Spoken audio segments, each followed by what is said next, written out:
नमस्कार, सीएनबीसी आवाज Motilal Oswal live studio में आप सभी का स्वागत है। आप देख रहे हैं खिलाड़ी नंबर 1। मैं हूं आपके साथ श्रेया ठाकुर। और एक्सपायरी वाला दिन और मार्केट में थोड़ा दबाव। आप निफ्टी देखिए डीलों के आसपास कारोबार करता हुआ नजर आएगा। फ्लैट बैंक निफ्टी में भी दिक्कत, यहाँ पे 100 अंकों से ज्यादा की गिरावट बैंक निफ्टी डीलों के आसपास दिखेगा आपको। मिड कैप भी आपको फ्लैट नजर आएगा। स्मॉल कैप हालांकि आधा फीसदी के करीब वहां पे तेजी देखने को मिलेगी। देखिए मिड कैप फ्लैट और स्मॉल कैप में थोड़ी आधा फीसदी करी यहाँ पे तेजी। ब्रेथ आप देखें तो रसाकसी का माहौल होगा चढ़ने वाले शेयर्स और गिरने वाले शेयर्स के बीच। हालांकि झुकाव थोड़ा गिरने वाले शेयर्स की तरफ है। 1267 ऐसे स्टॉक्स जहां पर दबाव देखने को मिल रहा है, 1261 ऐसे स्टॉक्स जहां पर खरीदारी फिलहाल होती हुई नजर आ रही है। कॉन्ट्रीब्यूटर प्लेट आपके स्क्रीन पर, वो कौन से स्टॉक्स जो कॉन्ट्रीब्यूट कर रहे हैं आज की गिरावट में। आईसीआईसीआई बैंक निफ्टी में कंट्रीब्यूट करता हुआ उसकी गिरावट में। आईटीसी से नहीं हो पा रहा गेन।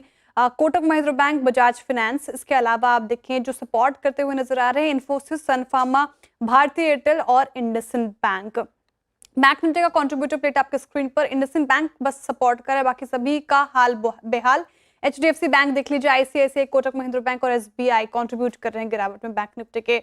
अब सवाल यहाँ से ये कि क्या एक्सपायरी के दिन कुछ रिवर्सल प्ले होता है या फिर अभी भी जो जिस लेवल पे बाजार कारोबार कर रहा है कंसर्निंग है। सब पे बातचीत करेंगे। हमारे खिलाड़ी हमारे साथ जुड़ गए हैं, प्रदीप होचंदानी जी, अमोल अठादे जी और गौरव शर्मा जी। बहुत स्वागत है आप तीनों का ही सीएनबीसी आवाज पर। Very good morning gentleman.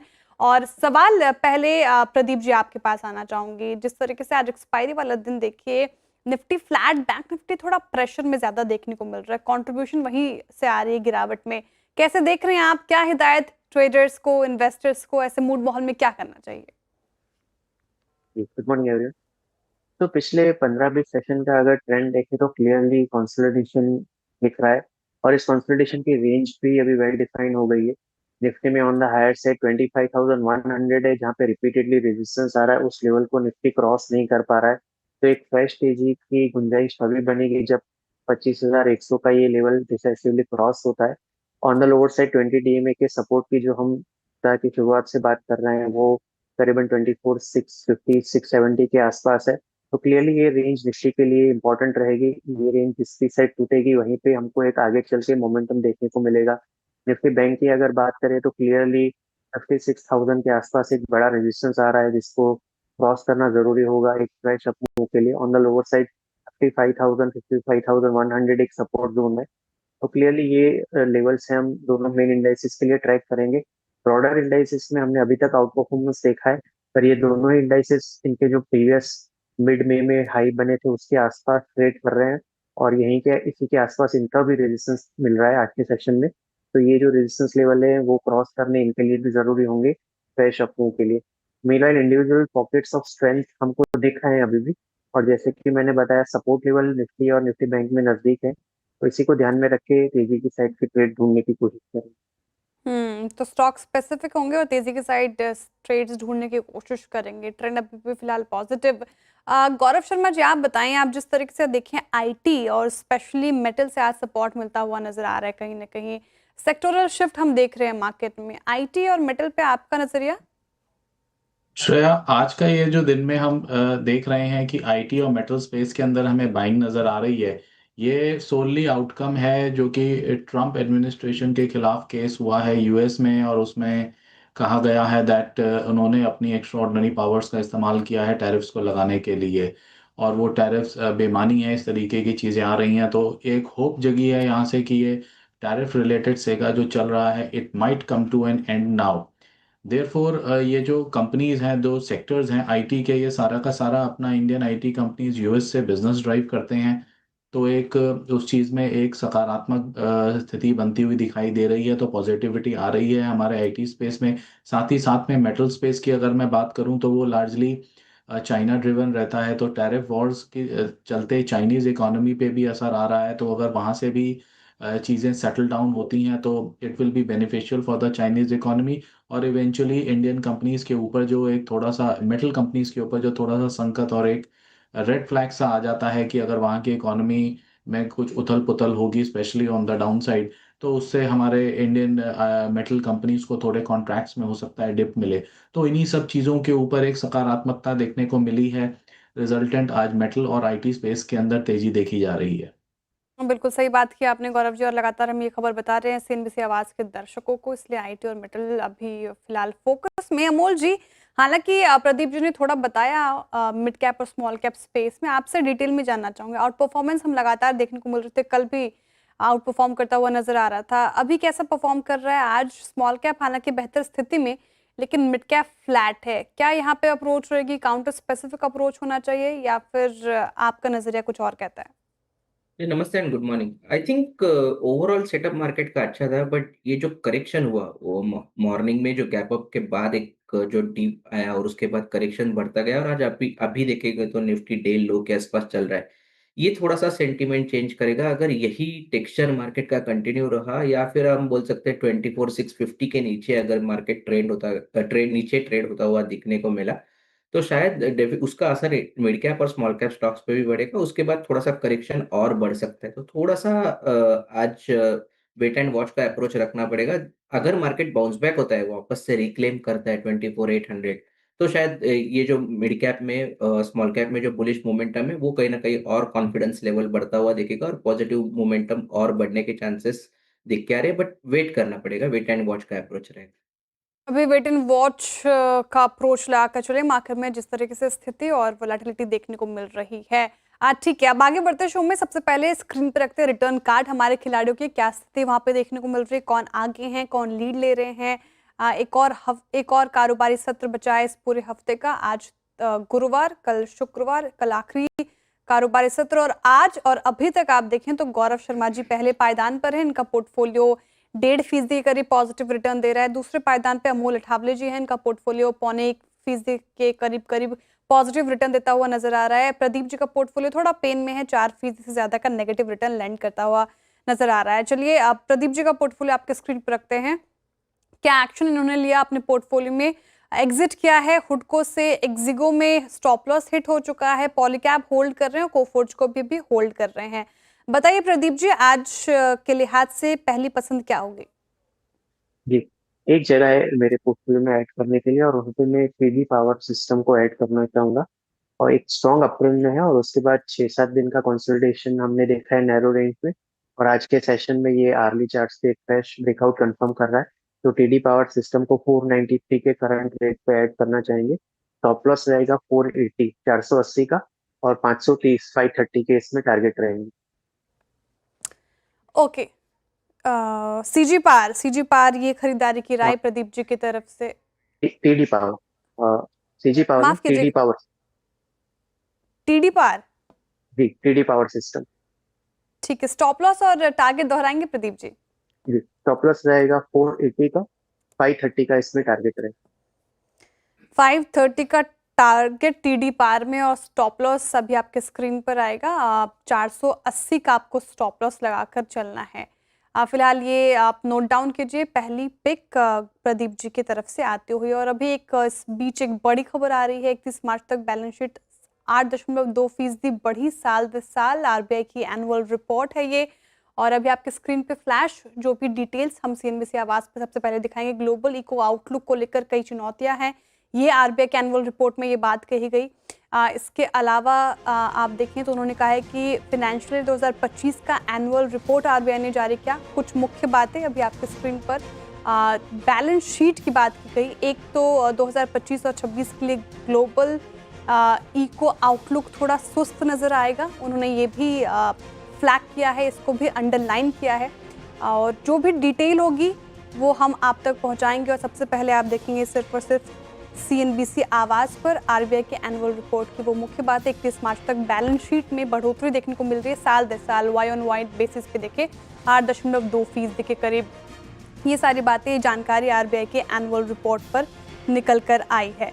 अब चलिए आगे बढ़ते हैं और अमोल जी का पोर्टफोलियो आपके स्क्रीन पर रख देते हैं। कोई भी अपडेट आरबीआई के एनुअल रिपोर्ट में जो भी बातें होंगी वो सिर्फ और सिर्फ सीएनबीसी आवाज़ पर देखेंगे आप सबसे पहले। लेकिन उससे पहले अमोल अठावले जी का पोर्टफोलियो स्क्रीन पर, क्या स्थिति वहाँ पे, क्या एक्शन लिया उन्होंने, उस पर एक नज़र। उसके बाद फिर पिक्स की ओर बढ़ेंगे। हिटवाइज स्टॉपलेस रैलीज इंडिया में प्रॉफिट बुकिंग की इन्होंने एनसीसी लिमिटेड से। इरेडा और बिकाजी को अभी भी होल्ड करके चल रहे हैं। बताइए अमोल जी, पहली पसंद क्या होगी आज के लिहाज से? पूना वाला फिनकॉर्प के साथ जाना चाहूंगा। पोजिशनल पॉइंट ऑफ व्यू से देख रहा हूँ 403.5 के आसपास चल रहा है। पोजिशनली टारगेट निकल के आ रहे हैं 435 के, और स्टॉप लॉस रहेगा उसका 395 का। काफी कंसोलिडेट हुआ है स्टॉक, एक रैली के बाद एक डिसेंट कंसोलिडेशन हुआ है, बट पॉजिटिव कंसोलिडेशन दिख के आ रहा है। मुझे लगता है 395 का एक हायर बॉटम सपोर्ट है। अगर वो मेंटेन करता है, स्टॉक उसके ऊपर रहता है, तो कहीं ना कहीं ये बुलिश मोमेंटम और बढ़ने के चांसेस चार्ट्स पे दिख के आ रहे हैं। पूनावाला फिनकॉर्प यहाँ पे खरीदारी की राय अमोल जी की तरफ से, टारगेट 435 का आप एक्सपेक्ट कर सकते हैं। ध्यान रखिए आपको स्टॉप लॉस 395 का लगाकर चलना है। गौरव जी का पोर्टफोलियो एक बार स्कैन करते हैं, वहां पे क्या एक्शन लिया उन्होंने, क्या स्थिति वहां पे देखने को मिल रही है, कहाँ से किया है प्रॉफिट बुकिंग, कहाँ से की है एग्जिट संवर्धना मदरसन से ओबरॉय रियल्टी में स्टॉप लॉस हिट हो गया। IRB इंफ्रा को अभी भी होल्ड करके चल रहे हैं। गौरव जी बताइए पहली पसंद क्या होगी? श्रेया, आज की पहली पसंद, मैं आज के जो मूड है बाजार का उसके साथ जाना चाहूंगा, दैट इज मेटल स्पेस और सन फ्लैग आयरन एंड स्टील। ये कंपनी है, इसका NSE सिंबल सन फ्लैग है। अभी 268 रुपए के भाव के आसपास ये ट्रेड कर रहा है, इसमें बाय की सलाह रहेगी। पिछले कुछ दिनों की बात करें तो इनडिसाइसिव कैंडलस्टिक्स के साथ ट्रेड कर रहा था। आज एक स्ट्रॉन्ग मूव दिखाई दे रहा है, 2-2.5% की तेजी है। वॉल्यूम भी अभी कहें मुश्किल से 2 घंटे नहीं हुए हैं, काफ़ी अच्छे हो चुके हैं इसके अंदर। मैं यहाँ पे बाय की सलाह दूंगा। स्टॉप लॉस जो देंगे लगभग 260 रुपए का, और जो मैं टारगेट दे रहा हूँ that is close to 295 rupees. 295 का टारगेट एक्सपेक्ट कर सकते हैं, 260 का आपको लगाना है स्टॉप लॉस। सन फ्लैग आयरन में खरीदारी की राय गौरव जी की पहली पसंद है। यहाँ पे टारगेट और स्टॉप लॉस आप नोट कर लें। एक और स्कोप गौरव जी आपके पोर्टफोलियो में दूसरे पे क्या होगी आपके? जी हाँ, दूसरी पिक मेरी बाजार के साथ दोबारा रहेगी, दैट इज मैं stock broking firm Motilal Oswal को रेकमेंड करूंगा बाय साइड के लिए। और इसके अगर हम लेवल्स की बात करें तो लेवल से पहले ये समझ लेते हैं कि इसका बाइंग का पोजीशन क्यों किस तरीके से बन रहा है। इसमें भी एक कंजेशन रेंज का हमें ब्रेकआउट देखने को मिला है। लगभग 812 के भाव पे करंटली ट्रेड कर रहा है with good amount of volume. तो मैं इसमें बाई की सलाह दूंगा इस सेम करंट मार्केट प्राइस पे। और स्टॉप लॉस रहेगा मेरा अराउंड 788 का, एंड 865 के टारगेट्स हम इसके अंदर एक्सपेक्ट कर सकते हैं। 865 का टारगेट, 788 का आपको लगाना है स्टॉप लॉस मोतीलाल ओसवाल। और इस पूरी स्पेस में अच्छी खासी बाइंग हमने पिछले कुछ महीनों से देखी है। कैपिटल मार्केट स्टॉक्स में अच्छी तेजी, और हाल फिलहाल में रिपोर्ट भी आई है जेफरीज की, काफ़ी बुलिश है इस पूरे स्पेस को लेकर। तो फिलहाल मोतीलाल ओसवाल गौरव जी की दूसरी पिक, 865 का टारगेट और स्टॉप लॉस 788 का। ठीक है, इसी के साथ रॉकेट की स्थिति तो जस की तस, लेकिन जो हम सेक्टर स्पेसिफिक बात करते हैं जहाँ पे अच्छी बाइंग दिखने को मिल रही है, तो IT हमने डिस्कस किया, मेटल हमने डिस्कस किया, रियल्टी भी इन ग्रीन है, और ऑटोज में भी आज खरीदारी देखने को मिल रही है। मदरसन डे हाई पे के आसपास आपको 2% करीब यहाँ पे चढ़ता हुआ दिखेगा। इसके अलावा Bharat Forge, Tata Motors, Balkrishna Industries, इन सब में अच्छी खरीद देखने को मिल रही है। लेकिन एक बार आयशर मोटर्स रखते हैं स्क्रीन पे, 0.25% की वहां पे गिरावट। हीरो मोटोकॉर्प भी गिरकर कर रहा है कारोबार। आयशर मोटर्स, अमोल जी, आयशर मोटर्स काफी रिजल्ट अच्छे आए थे इसके, और इसने हाल फिलहाल में अच्छी रैली भी दिखाई है। कैसा लग रहा है स्टॉक? फ्रेश बाइंग के लिहाज से अभी ठीक है क्या, या फिर थोड़ा और वेट करे करेक्शन का? देखो, लेवल वाइज तो एक प्रॉमिसिंग लेवल पे यहीं पे डबल बॉटम सपोर्ट है, बट जो मिसिंग फैक्टर है वो है आई थिंक रिवर्सल फॉर्मेशन। वो अगर यहाँ से रिवर्स होता है तो मेरे ख्याल से एक पोजिशनल पॉइंट ऑफ व्यू से जरूर देखा जा सकता है। On the higher side level रहेगा 5400 का। अगर उसके ऊपर स्टॉक ट्रेड होना चालू कर देता है तो एक रिवर्सल का कंफर्मेशन आ जाएगा। उसके बाद अगर ये रिवर्सल फॉर्मेशन सक्सेसफुल होता है तो कहीं ना कहीं ये स्टॉक 5550 5625 तक जाते हुए हम देख सकते हैं। फिलहाल अभी भी सेटअप वीक है, तो थोड़ा-सा वेट एंड वॉच का अप्रोच रहेगा। ओके, फिलहाल वेट एंड वॉच का अप्रोच आयशर मोटर्स में डीलों के आसपास कर रखा है। और चलिए अब शो में आगे बढ़ते हैं और अब बात करते हैं general insurance corporation of India के मैनेजमेंट से। चौथी तिमाही में Q4 में अब बात करें तो कंपनी के ग्रॉस और नेट प्रीमियम 19% की ग्रोथ रही। वहां पे मुनाफा भी करीब करीब 17% बढ़कर 2200 करोड़ रहा। नतीजों पर बात करने के लिए हमारे साथ जुड़ रहे हैं कंपनी की CMD रामास्वामी नारायण जी। रामास्वामी जी, बहुत स्वागत है CNBC आवाज पर। Very good morning. सबसे पहला सवाल तो यही होगा कि Q4 में नतीजे वॉलेटाइल रहने की क्या वजह है? फाइनेंशियल ईयर 2025 कंपनी के लिए कैसा रहा? हमारे केस में जो Q4 था, उसमें एक बड़ी लॉस आई। जैसे आप जानते हैं कि जनवरी में, बिगिनिंग ऑफ जनवरी में यूएस में जो लॉस एंजलिस है, वहाँ पे वाइल्ड फायर्स हुई थी। तो हम जो कि यूएस मार्केट लिखते हैं, बिजनेस लिखते हैं वहाँ से, तो हमें भी वो लॉस आई है। करंटली जो हमको लॉस फिगर्स मिले हैं हमारे बिजनेस पार्टनर्स से, वो तकरीबन 38-40 लाख 40 मिलियन के आसपास है, US डॉलर्स। हमने लेकिन उसमें प्रोविजन भी अच्छी खासी कर रखी है। तो हमने ओवरऑल 150 मिलियन की प्रोवाइड कर चुके हैं उस बिजनेस में, ये सोच के कि आगे अगर ये लॉसेस बढ़ेंगी तो हमारे पास उसके लिए प्रोविजन होगा। दूसरा जो हमने प्रोविजनिंग में किया है वो लाइफ में किया है, क्योंकि लाइफ जो है वो काफी लॉन्ग टेल क्लास है, काफी सालों में चलती है वो। तो उसमें जो पिछले सालों में हम लोग ने जो बिजनेस लिखे हैं, उसमें हमको कुछ लॉस रेशियोज ज्यादा आते हुए दिखी। तो हमने उस बिजनेस में हमने थोड़ा सा प्रोविजनिंग उसमें भी बढ़ा दिए हैं। ये जो दो रीजन है, इसके कारण जो Q4 के फिगर्स है वो कंपेयर टू लास्ट ईयर के जो Q4 है उससे खराब लग रही है। लेकिन ओवरऑल हमारी बिजनेस बहुत अच्छी की है। लास्ट ईयर जब मैंने आपसे बात की थी, तभी मैंने कहा था कि हमने 3 साल कंसोलिडेट किया है, बिजनेस कम किए हैं, जो लॉस मेकिंग बिजनेस है उसको निकाल दिए हैं।